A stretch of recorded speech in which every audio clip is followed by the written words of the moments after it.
On Saturday morning I went for a couple-hour ride on my bike, and it was very wet, very cold the second half. Low 40s, high 30s, and it was tough. I got back and I started to develop a stomach ache, and I don't know, felt like gluten intolerance or something, and I ate lunch and it didn't get any better, and by Saturday night I was feeling horrible. I was like bent over, laying down, didn't want to move. I went to bed Saturday night, had dreams about going to the hospital, or do I need to go to the hospital, and I didn't. And Sunday was Mother's Day. Got up, we went to church together as a family, and Saturday night was my son's prom where he was the king, so we helped out with a post-prom party, and I ran a weed dance tournament and just kind of sat in the corner like a bump on a log, and I had a microphone so I could entertain a little bit. And then Sunday after church, came home, made my wife grill her dinner, and felt a little bit better. Monday got up and still a little sore, and I was headed out for a bike ride, and my wife was like, "You got to go to the hospital, you got to go to the hospital." And so I went in and had a little setback. Well, I have a hospital bracelet here. I have an IV bandage here. I have iodine and 3 band-aids there.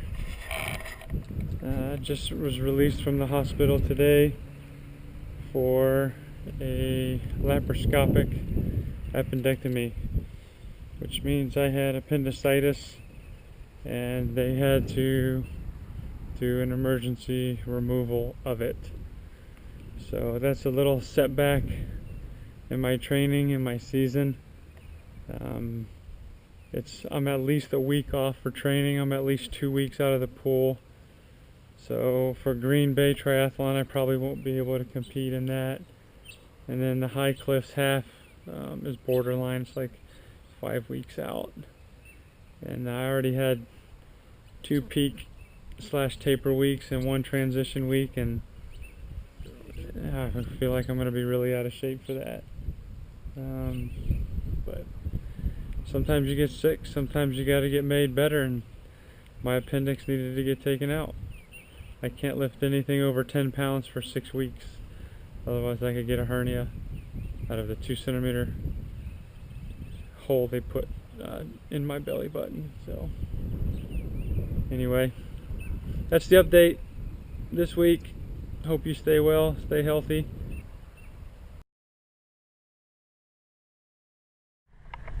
Someone this week gave a really good suggestion. They wanted to start seeing the tips that I do on how to set up my bike and how to do different transitions and things like that. So I'm going to start including some of those things on the blog, especially with race season here underway.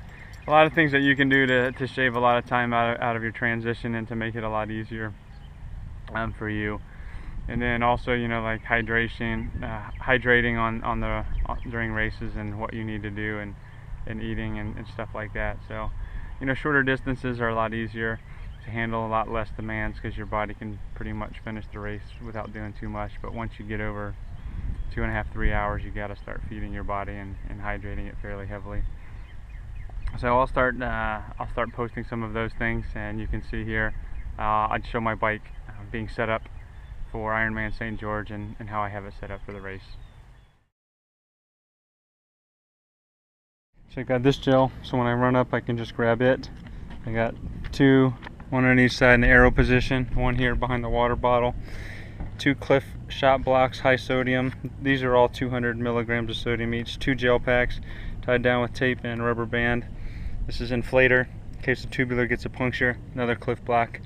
I'll have the speed fill filled in the morning, the Aquacell filled. This is going to be quite a fluid draining course ride. So anyway, that's it set up.